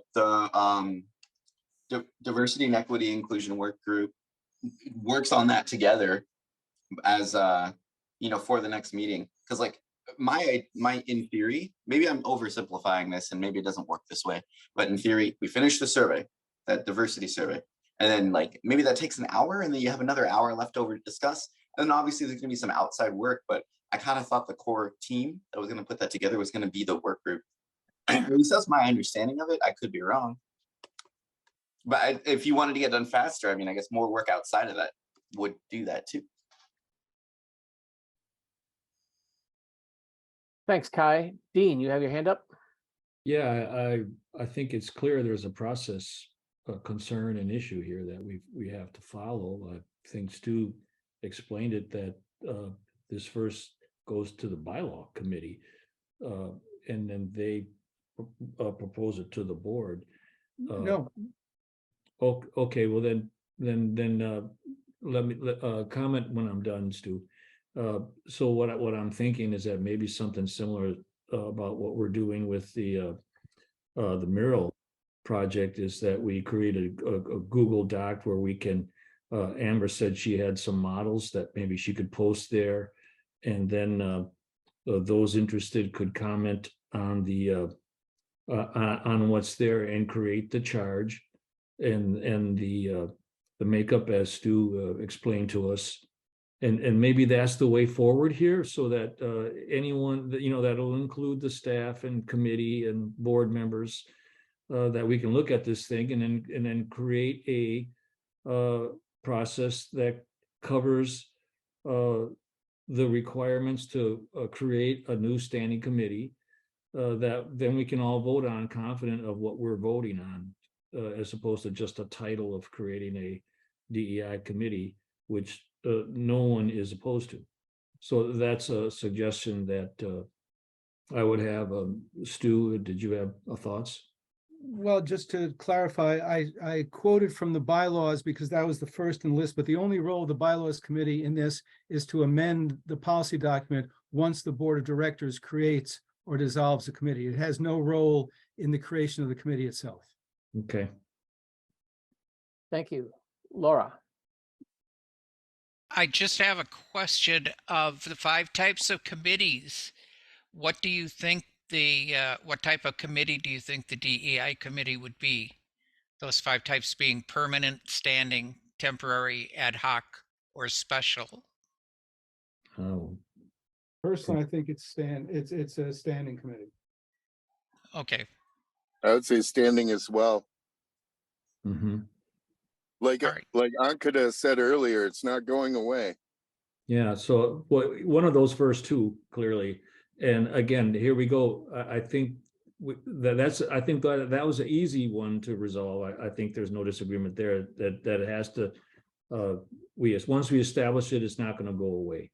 So permanent, Well, there we are. a standing committee may be dissolved by a 2/3 vote of the board. That's the definition of it. Yep. All right. We have a motion on the floor and we've discussed it a lot. Further discussion? What is the motion? Could you restate the motion, please? Was there a second? There isn't. What I'm suggesting is, Wasn't a second. Laura, do you want to either withdraw your motion or propose that we look at this again? I think we have to, by virtue of, we have to come back with a more thought out proposal about the committee. And I'm willing to do that. I'll work on it with whoever. I don't know that this has to come from the work group. I think it can come from the board at large. I usually prefer that the board not have this kind of discussions at the board level, that it come from a committee and come up to the board for approval. I think that, I don't know here. That's the next question is how do we come up with this description of the permanent committee? Dean, did you have your hand up? Yeah, I think the only way forward is to let us have at it through a Google Doc. If there's a consensus for someone to get together and have a meeting, we could do that. But let's create a Google Doc. Let's put comments on a charge. Amber, if you could put in there some of the models you said that you have access to, so we could study those, and then we could easily have that a discussion there with the work group that's already involved with their input, staff input, board input. And I think we would find a way forward there. So that's, do we need to make that a motion and vote on that and create that, or can we just start doing it? I don't think we need a motion to do that. But we risk the bifurcation of the people interested in DEI into the currently designed work group and others who are interested. So I would like to see unity here in our thinking on this issue. Well, who would we expect to provide input other than the people that are on the work group, staff and board? Is this something we want to put out to the entire work community, or just? No, I don't think so. I didn't quite understand what you said then. I think that other members of the board who are not currently on the DEI work group can advise or attend the DEI work group meetings and participate in their discussions and come up with a charter or a description of what the committee is and what its powers are and what it does. Yeah, well, that is a board responsibility to do this. And my suggestion is just to create a Google Doc where not only board, but staff and members of the work committee who are intricately involved in what we've been trying to do here for the last 6 months or so.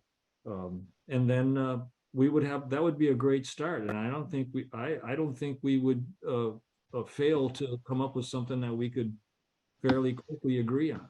I think it would work. And that should have enough input there. There are other models that probably are hitting just about everything we want to say, and it won't be that difficult. I don't want to try to make new language. I'm not that good at it, but there's others that have already done this.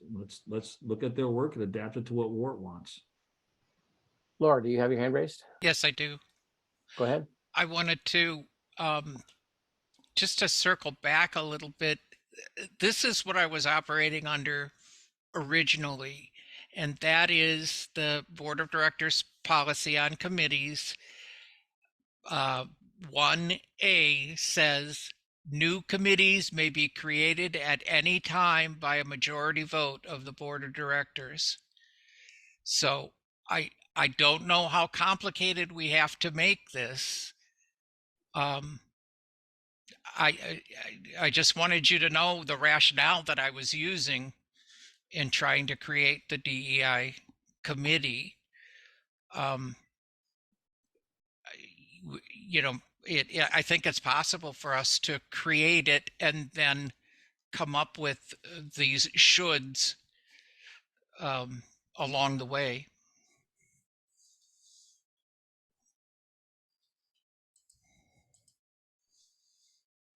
Thank you. Other discussion? Stu? I move that the board adopt a policy. It is its intent to create a DEI committee upon receipt from interested parties of a charter and a proposed membership. I'll second that. Yeah, that works for me. Oh, okay, you got it. Second. Stu, would you put that into a comment, please, so I can put it into the minutes?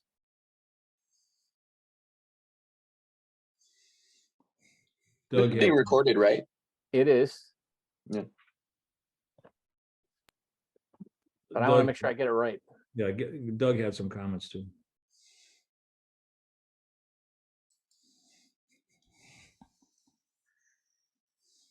Yeah, I'll just respond, if I may, to Laura's comment. That phrase about it being able to be created by a majority of the board at any time is referring to the lack of not needing to wait for an annual meeting and a vote of the general membership. It doesn't refer to the process by which that committee is formed. or by having or not having a charter in place for the formulation of that committee. That phrase only refers to not having to petition the general membership for the creation of the committee. Understood. Laura, go ahead. Yeah, I was just taking the sentence in its literal form, in its literal translation. I think, Stu, in your proposal, you were saying the proposed membership. I'm trying to remember your wording. It's in the chat. I put the Oh, text in the chat. thank you.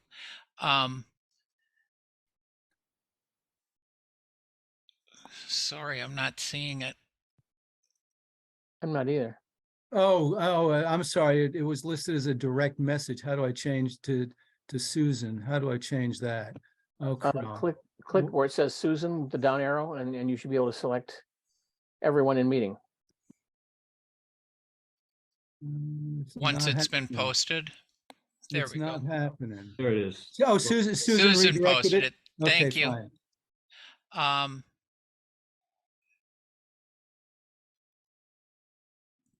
The board declare its intent. I was thinking that receipt and review of proposed charge, where does that come from? Interested parties. You want me to put the phrase? What if there are conflicting? Here? Seriously. Welcome to DEI. Then no, then the board will act as a board. We Yeah. will have a discussion and we will vote. Very good. Just wanted to clarify. Thank you. And actually, I hope that happens, because I want to see a discussion on this, and there should be conflicting ideas so that we can get it right. Okay, Laura and Stu's hands are up. Are you done?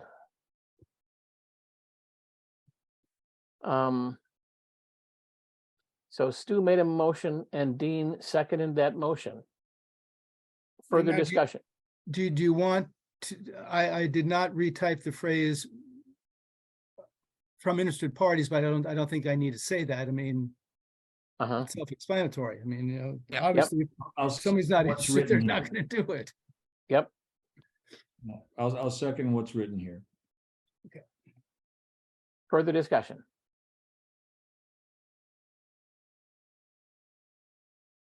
So it's time to call the question. All those in favor of Stu's motion, please say aye or raise your hand. Aye. Aye. And Aye. I understand, Susan, yes, anyone can have input on this. That's what that's our understanding here.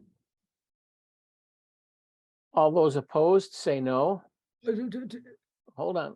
What? Just to respond to Dean's comment, I think the resolution that is presented to the board has to come from a board member. Whether a non-board member wants to comment on it and have a discussion, that's okay. But I think the actual proposal to us has to come from a board member. Oh, absolutely. Yeah. Okay. Nobody can make a motion that's not a board member. Right, but someone who's on the DEI committee who has a disagreement. I mean, I don't think these 2 or 3 sentences will be controversial. It will be laying out what the concept of DEI is, what their charge is, and the number of people on it. I mean, it shouldn't be that controversial, but it needs to be here before we can vote. But if someone has a comment on it, they can comment on it. Yeah, the discussion that formulating this thing will be healthy and helpful, and then we'll vote on it. That ain't guaranteed. I hope so. That's the intent, as you wrote in your motion. Let him have his dreams, Stu. Let him have his dreams. Yeah, you put it right in your motion area. It's intent to create it, and our intent is to do it really healthily. Well, we were in the middle of a vote. Are we still in the middle of a vote? Yeah. We did vote. No, we haven't asked for nays. Well, we need to ask for the nays and abstentions. Sorry. Are there any no's?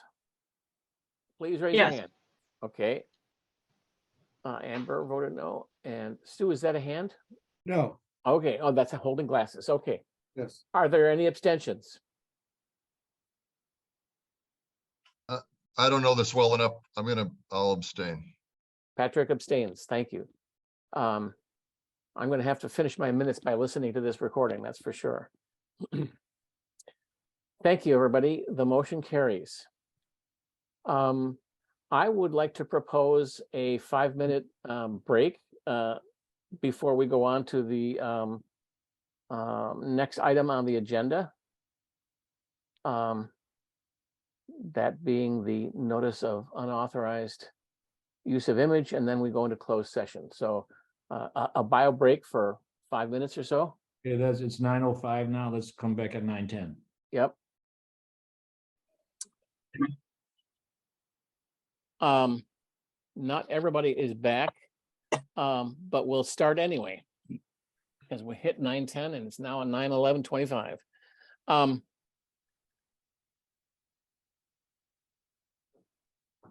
Today, we received a notice of unauthorized use of image by a organization known as Pixie. They are a copyright troll company. And what they do is if they detect a unauthorized use of an image or of media, and they have an agreement with the copyright holder, that they will then send a notice of intent to charge us money, and that's what they have done. And I included that letter and the evidence report. I've talked to Shally about it. It was on a news story. It was part of the 8 o'clock buzz. Someone neglected to post an attribution of the person who took the photograph. And this happened in 2021. And in 2021, I negotiated down from 450 to 300, and that was accepted by them, and we paid that. But in talking to other radio stations on the National Federation of Community Broadcasters email list, it was suggested that you should just ignore those, and that they won't spend the legal time to follow up. And in the meantime, Shally has already posted the attribution correctly. So Kai, you have a finger up. I was gonna do the raise hand. Yeah. So my understanding is that before they can ever charge you money, they have to give you a 30-day opportunity to cease and desist from removing that image, either removing the image from your website or posting it on your website within compliance standards if it were under fair use guidelines. So the fair use would be that you'd have to post the attribution, right? It sounds like we've put ourselves within those standards, and they can't just straight up ask for money. They're supposed to give you a chance to correct your actions before doing that. And then it would have to be you choosing to go against that, because we're not like doing this for profit. We're non-profit, right? It's for educational purposes. Right. Okay, Yeah. sorry. Well, maybe Susan's cutting a line through my argument here. I'm going through all the Fair Use Digital Millennium Copyright Act stuff. Okay. Maybe that doesn't cut, but in any case, there's attribution. That's all I'm saying. I'm not asking for a vote of the board. I'm just informing you that as far as I'm concerned, we're going to sit on this notice and see what happens. Discussion?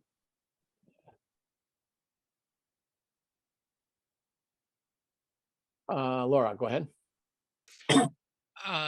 The little bit of research that I've done indicates that although fines could be quite severe for an unintended infringement, they can be as low as $200, if anything, if they decide to sue.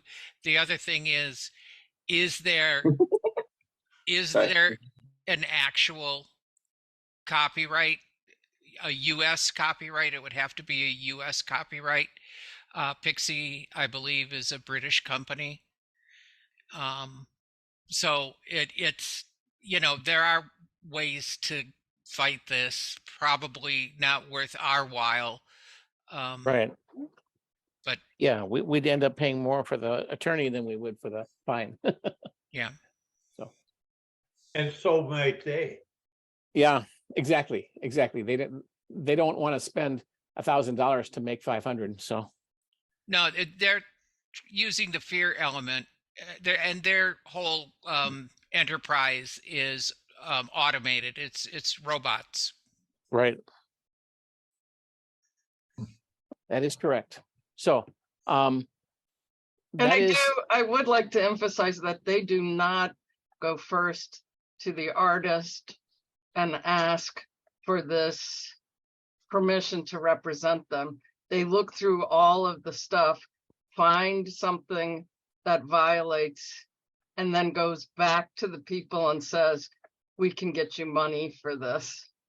So they work backward from representing people, asking for permission to represent them, to looking for avenues and then saying, we can do this, we need a cut of the money. So just to understand that at any point we could reach out to this photographer and just say, this is what's going on. We're a small community radio station. We've attributed as soon as we realized we missed the attribution. Are you okay with this if we needed to come down to that? But I'm totally in favor of ignoring completely. Yep. Stu, do you have a question? Muted. Sorry. I'm personally in favor of paying creators for the use of their creation. Agreed. That creator had posted his picture to Wikimedia Commons and said it was freely available as long as you give attribution. So it was an oversight on Brian's part, and Shelley put it there a day later. So I don't think that we are an egregious violator. So But she put it there a day later or a day after we were notified? the day we were notified is the day after it was posted. So Then I thought this was posted 2 years ago. This has been kicking around for 2 years? no, that was a different one 2 years ago. This one just happened. I just got it this morning. So And they were that quick to ask for money? yeah, it's as Susan said, it's an automated process. It's a bot. That's- I wish I were online because that's not how I read it, but okay. Well, we don't need to have this discussion here. This is not a discussion. Contact me offline after the meeting if you want to have this discussion. We have much more to do. The night is still young, folks. That brings us to the end of the regular business for tonight, unless somebody has something to bring up before we go to closed session. Does anybody have anything else they want to bring up? Is there going to be a appointment of a new person to the programming committee if there's availability? That's not what we're going into closed session for, right? No, that's not what we're doing in the closed session. Yeah. Can we, or should we appoint a new person this meeting, or can we defer it to the next meeting? We can do one of two things. We can ask for volunteers, and then we can say, Dave will contact you personally and twist your arm. Great, So, do that. are there any volunteers from our board who would like to be on the programming committee? How many times does it meet? Because I would love to. Once a month on second Monday of the month. Can I, and in the evening, right? At typically 4 o'clock, I want to say. It might be 4:30, but I want to say it's 4. I can be on it. Thank you. Okay, thank you very much. Thank you. I appreciate that.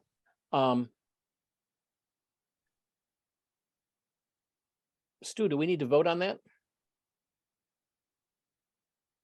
Yes. Second. Okay. Or does it just a Ankita volunteers, Kai seconded. All in favor of Ankita on the programming committee, say aye or raise your hands. Aye. Bye. Aye. All opposed, say no. Are there any abstentions? Ankita, thank you very much. Of course. That brings to an end our open business for the night. So Go to executive session. executive session comes now. So that means people who are not members of the board are asked to leave the meeting.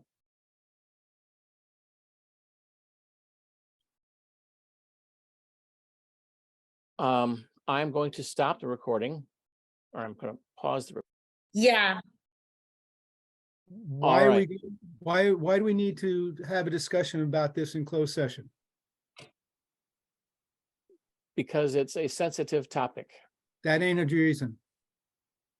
It's a personal, it's discussion of a personal issue with one individual. no, actually, I can help you with the reasoning if you want, David.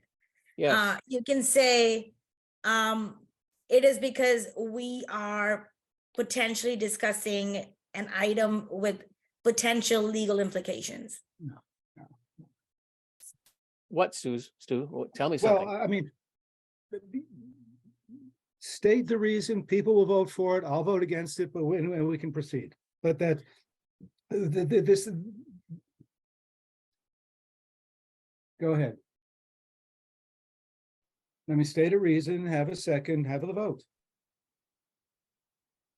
The reason is what Ankit has said. It's for a legal discussion. All in favor, say aye. Yeah, that works for me. Aye. All opposed, say no. No, Who says no?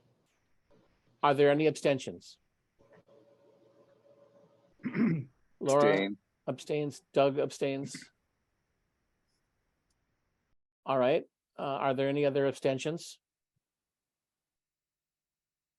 Okay, now I'm going to pause the recording. We're back from our closed session where we had a discussion about an access hour question, an access hour request that was handled by the staff. No action was taken. Are there any other issues to be brought before the WRT Board of Directors? Kai? Motion to adjourn. I move to adjourn. Somebody else second here. Yeah. No second. Good night, everybody. Dean Good night. seconded. All in favor, say aye. Aye. All, all opposed, say no. The ayes have it. Thank you all. Good night, everybody. Good night. Thank you. David, Good night, y'all. good night, everybody.